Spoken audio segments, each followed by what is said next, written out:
Not even fooling. I love rats.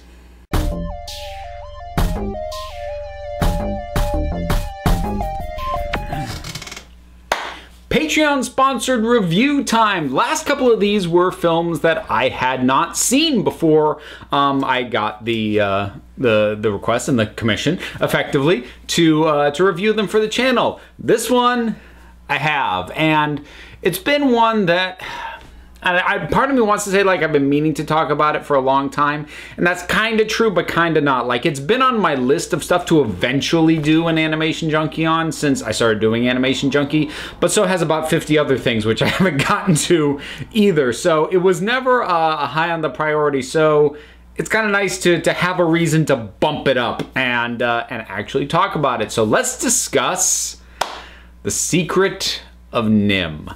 And I'll sort of use this as a little bit of a divergence to talk about Don Bluth specifically as an animation director, because I find him fascinating. His movies haven't always been great, but they've always had a really unique visual flavor to them.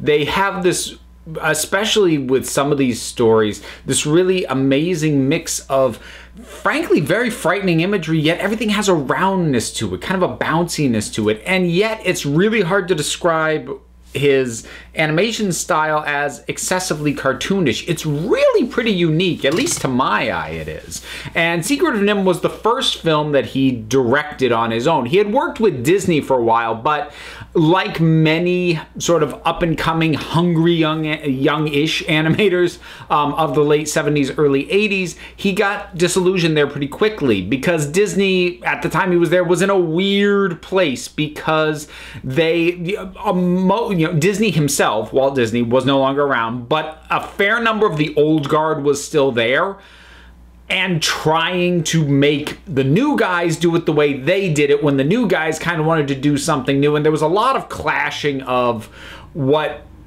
the people who'd been there forever wanted to have happen and what the people who were coming in and were going to ultimately revitalize the thing wanted to be doing. So Don Bluth, in his frustration, left, started making his own movies, starting with this one. Now, this is based off a book, which I haven't read.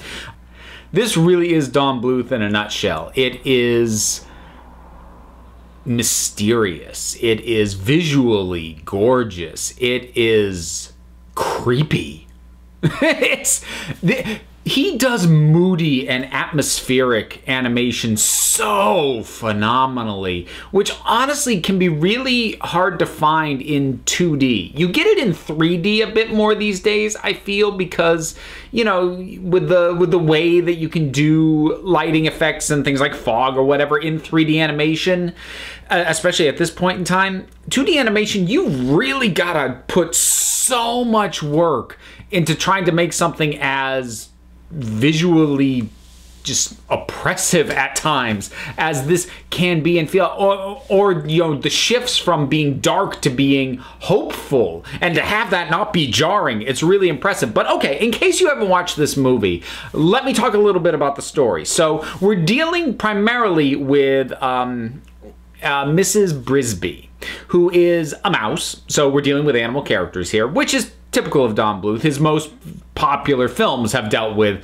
animal characters. You know, this, All Dogs Go to Heaven, arguably Land Before Time, American Tail, etc., etc., etc. So we're dealing with mice, and Mrs. Brisby is a widow. She has 3 children, the youngest of whom is quite ill. And her husband, unfortunately, recently passed away. And so she's obviously going through a lot. And she's gotten things to try and help her youngest get better, but he's basically got pneumonia. He cannot safely be moved, but they've arrived at moving day because they, along with the resident animals in the area, live in a field, and it's a field owned by a farmer. And it's the time of year where the plow comes through, and normally they just pack up, they leave, they wait for the plow to do its thing, then they come back, and they can't move him. They can't move this youngest child for fear of just a chill in the air killing him. So she goes seeking help. She goes to a number of places seeking help. She goes to what is called the Great Owl, which is Oh man, I love the Great Owl. I'll get into some of these guys specifically, but there's the Great Owl who eventually points her to the rats who live in the rose bush near the house, near the farmhouse. And those are the rats of NIMH. And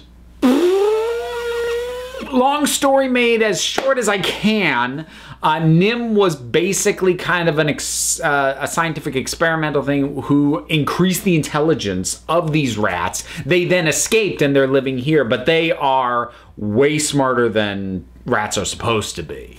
And so she goes to them for help to try and figure out how to move her house safely. Not just move her kid, but move the entire house, which is sort of this little lockbox kind of thing. And so that's your main thing. And she encounters various characters. I mentioned the Great Owl. There was a crow named Jeremy. There's various characters within the rats of NIMH. There's an older mouse named Mr. Ages. There's all these wonderful cast of characters. And this movie is just, it is Don Bluth. It is uniquely Don Bluth. I will put up this and, well, honestly, most of what he did through the 80s, so like this, All Dogs Go to Heaven, Land Before Time, First American Tale, like though you look at those together, I'm like, there. If you want to know what Don Bluth is when he's at his best, those 4 movies, there you go. So, first of all, it's really rewarding that the lead character, the hero, is not only a female character, but a mother.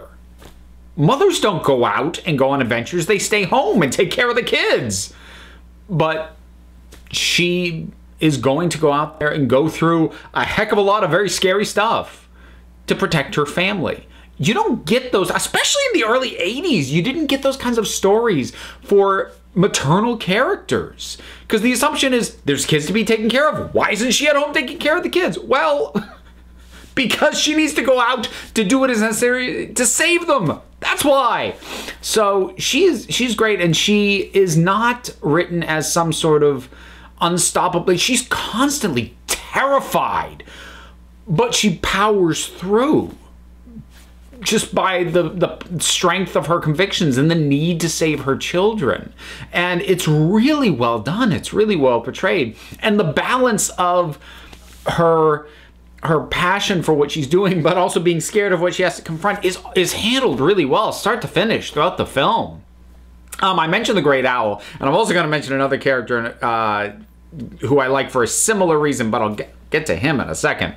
So, the Great Owl, what I love about him is he is monstrous. He is big, and he is creepy, and he's got these huge glowing eyes, he's got this intimidating voice, and he's effectively one of the good guys. He's not necessarily a good thing, like a lot of people, a lot of the animals and characters are terrified of him. I mean, you get the implication that he kills a lot of folks, but for the purposes of this story, he is a help. He's not a hindrance. And I always love when something is visually coded as monster, as villain, as problem, but is helpful. And relatedly to that, the rat, the leader of the rats, Nicodemus. I used to have a pet rat. When I got my first apartment, no, it wasn't my first apartment, it was my second apartment. This was in Boston. I got a rat, and his name was Nicodemus. And he was awesome. I loved that rat. I had him trained too. He used to hang out on my shoulder. So what I used to love to do, Halloween would come around, so I'd go out in like a, very basic kind of look, but I'd have him on my shoulder and people would think, oh, it's a stuffed rat. Then he'd move like from one shoulder over to the other. People would freak out. It was great. Oh, he was awesome. But Nicodemus is in the film, is another example of that sort of visually coded as villain. He is decrepit and creepy, and again, no pupils, these glowing eyes. But he's not only helpful for the terms of the story, he is benevolent. He's kind, he's sweet, he's caring. I love that. I love that contrast. And when I was younger, I couldn't articulate what it was I loved about that, but now I can, more or less, because I'm an adult, and I love the contrast, the juxtaposition between looking by all rights like the villain of the piece, like an evil wizard kind of thing, but being a good guy. That's awesome.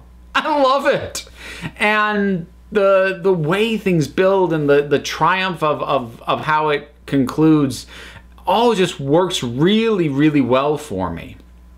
It's not a perfect film. There are a couple of things that I think are more issues for me watching it now as an adult, because take, for instance, the character of Jeremy, the Crow, who is voiced by Dom DeLuise, who is kind of, I think Don Bluth considered him a bit of a good luck charm. He put him in almost every movie he directed, certainly, you know, through the 80s.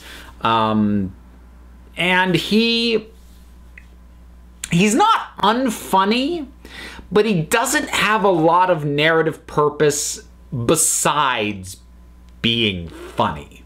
And as a kid, I was fine with that because I did find him funny. As an adult, it's not that it's suddenly like, oh, this made me laugh as a kid, but now it's grating. It's not awful. It's kind of lowbrow, easy laughs, but he doesn't really have much of a purpose in the story aside from being comic relief. And as an adult, that does bother me. I don't have a problem with a comic relief character. I would like you to have a reason for being there other than that, for the same reason that, you know, I'm fine with a romantic interest as long as that's not the only reason they exist in the story.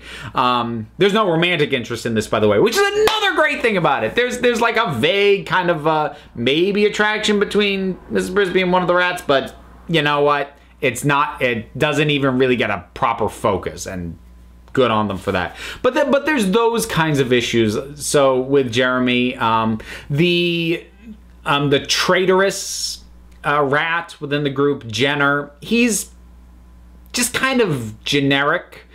We don't really get enough about him or his motivations or why he's kind of doing what he's doing. He's just kind of, you know, he's the Grand Vizier. He's the scheming guy looking to take over, and there isn't a heck of a lot to him. He does at least serve a plot function because he complicates things into the climax, and they needed additional complications. So, you know, unlike Jeremy, he does actually have a plot function, but there isn't a ton to him, and it is kind of especially disappointing considering that, you know, the good guys made to look like villains are so memorable, but the actual villain, not quite so much. That said, the cat, Dragon, that's a good look. Don Bluth was good at monstrous cats. If you've seen American Tail, you know he's good at monstrous cats. So there are those sorts of the things, those sorts of little niggling, that could have been a little bit better. But again, those are usually issues for me watching as an adult. These were not things that bugged me as a kid. And they don't bug my child, who has seen this movie and does enjoy it. It's not one of her favorites. It's not one that she asks for over and over and over again, but she has seen it. She did like it. She has asked to see it at least one more time since then, and that's usually a positive indicator because my kid makes no bones about going, I'm not really enjoying this. Can we watch something else? Tried to get her to watch Star Wars. She got as far as Luke's introduction and asked if we could do something else. But, so I take her getting through anything without complaints and being able to say, you know, what some of her favorite stuff was. She liked Jeremy a lot. That she was engaged and she enjoyed it. So I do think this is a movie that still works. You do need a kid okay with at least scary visuals. And some scary moments. I don't know about anyone else's kid. With my kid, as long as I can give her a reassurance that it ends okay, you know, the good guys win, the bad guys lose, it has a happy ending, that usually gets her through pretty much anything. And she understands there'll be scary moments and like, oh no, what's going to happen parts, but it'll be okay in the end. So, and it does have a happy ending. And there are some deaths in it, but the ones that happen I think are easily reconciled for most kids.